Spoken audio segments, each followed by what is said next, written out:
මල්ලි මේ පාරේ බස් එකකට ගොඩක් දුරද බස් වලට එක්කට මම කෑල්ල බලන්න යන්නේ අයියා. නෑ මල්ලි මම මේ පාර ඇහුවා වගේ. ඔයාට ඒක තේරුන්නේ නැත්නම් ගණන් ගත්තේ නෑ. අයියාත් යන්නේ කෑල්ල බලන්නනේ. මොන කෙල්ලොද බං?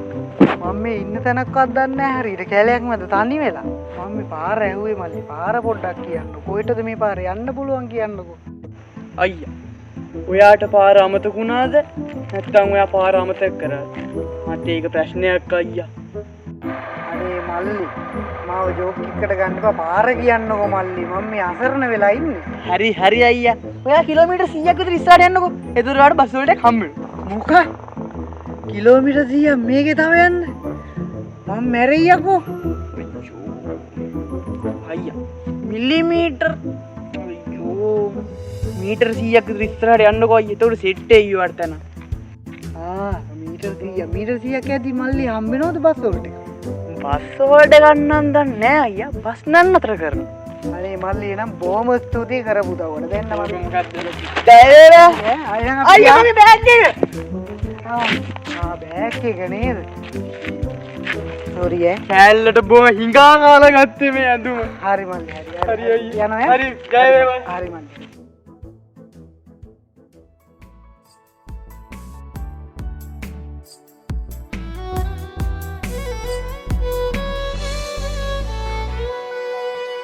හිතක් තිබුණා ඔබ ලබන්නට අපිට අපි ආදරේ කළ මතක අතරේ දැනෙනවා මට ඔබ ලබන්නට බැරි පව මම හොයපු මවපු හින පොඩි කර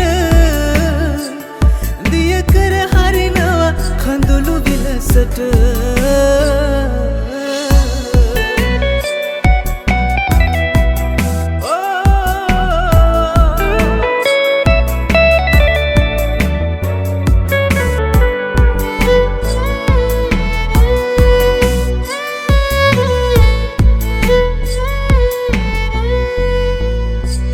මම ඔයත් එක දවසක තනි වෙච්ච හිතක් තිබුණ මුළු හදවත දැහැගත්ත වෙන හිතක් ළඟට කොහොමත් බෑලං වෙන්න විදු ආදරේම හැමදාකම සුරකින්න මම හොයපු මවපු හින පොඩි කර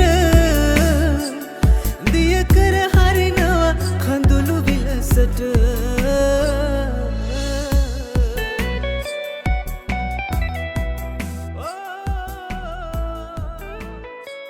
මොකද මල්ලි මේ හදන්නේ? ඔයාට පේනවද අංගර බංකුව? අංගර බංකුව. ඊට අවුරුද්දකට කලින් අද වගේ වැලන්ටයින් එකක් දවසක එයයි මම මේ බංකුවට හිටියේ. ඒත් අද යා නෑ වගේත් එක්ක. හරි. අස්වෙනවා කොල්ලෝ යන්කෝ ඉඳගන්න. එන්නකෝ අඩන්න දෙයක් නෑ. ඉඳගන්න. ඕවම තමයි. ඉඳගන්න.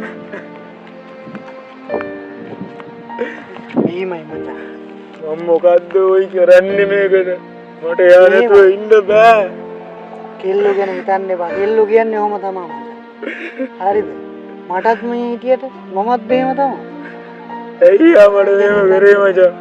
ඔයාලව ගැන හිතන්න එපා. අඬන්න තු හිටන්. අඬලා වැඩක් නෑ මචං. ඔයාලට මම හොඳ දෙයක් කියන්නම්. මචං උන්ට දාලා ගියපු ඒ උන්ට පේන්න හොඳ ගමනක් යන්න ඕනේ. අඬලා කරලා වැඩක් නෑ මචං.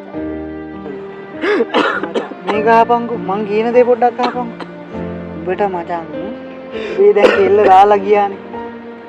උඹට ඒ වුණාට උඹ මේ දැන් ඉන්න තත්ත්වේ තියෙනවනේ. ඉන්න තත්ත්වෙන් උඹ හොඳට මොකක් හරි හොඳ ජොබ් එකක් කරලා හොඳ තැනකට වරේ. හොඳ තැනකට ආවට පස්සේ මචං උඹට එක කෙල්ලක් නෙමෙයි.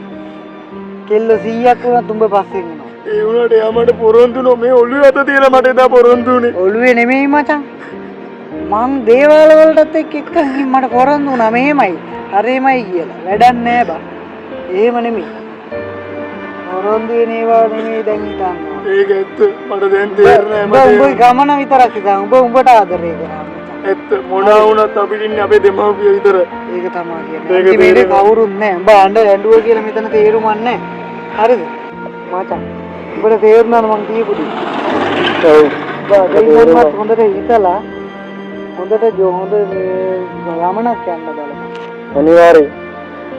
මං කියපු උන්ට පේන්න හොඳ තැනකට එනවා. කියපු උන්ට පේන්න නෙමෙයි මචං. තමන්ගේ ජීවිතේ තමන් හදාගන්න. උඹ ගැන හිතපන්. උඹ අඬන එක නවත්තපන්. ඒ කෙල්ල ගැන හිතන එක නවත්තපන්. මොකද ඒ කෙල්ල උඹ ගැන හිතන්නේ නෑනේ මචං. ඒත් එක්ක උඹ ඒවා ඔක්කොම අමතක කරලා ඒ උන්ට පේන්න නෙමෙයි. උඹ ගේමක් ගහපන්. දියුණු වෙලා දවසකට තැනකට වරෙන් කෙල්ලෝ 100ක් විතර උඹේ පස්සෙන් එදාට එනවා අනිවාර්යයෙන්. ඔයා කියන කතාව ඇත්ත අයියා. මොන වුණත් මට අම්මයි තාත්තයි විතරයි හැමදේකටම හිටියේ. ඒක තමයි කියන්නේ. උඹ අම්මලා තාත්තලා දෙවනි කරලා කෙල්ල මුල් කරන් හිටියට අන්තිමේදී දැන් කවුරුත් නැහැ නේද? අන්තිමේදී අම්මයි තාත්තයි විතරයි නේද ළඟ ඉන්නේ. කන්න බොන්න හරි දෙන්නේ. මට තේරෙනවා. කෙල්ල ඉන්න දවසවල මං අම්මා තාත්තාව චුට්ටක්වත් ගණන් ගත්තේ නෑ. ඒත් දැන් මට තේරෙනවා. මම මොකද කරේනවා? ඒක අන්න ඒක ඉතින් තියාගෙන දැන්වත් හොඳට වැඩ කරමු. thank you යාද. අපි මේ ඔක්කොටම තියන්නේ ඒකම තමයි. මේක බලන ඔක්කොටම තියන්නේ ඒක. ප්‍රතික්ෂේප වීම තමයි ජීවිතයේ හොඳම මොටිවේෂන් එක. වැලන්ටයින් කියලා වෙන දවසක් ඕනේ නෑ. ආදරේ රැකවරණේ වගේම සතුටින් ඉන්නවා නම් හැමදාම වැලන්ටයින් තමයි.